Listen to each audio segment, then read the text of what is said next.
5.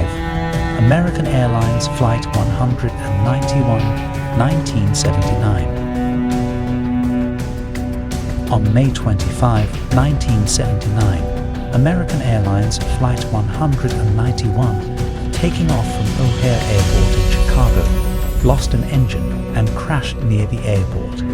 The accident resulted in the deaths of all 271 passengers and crew members, as well as 2 individuals on the ground.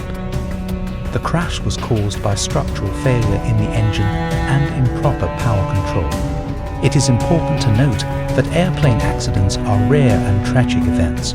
Flight safety continues to improve through accident investigations, technological advancements, and enhanced safety procedures to prevent similar incidents in the future.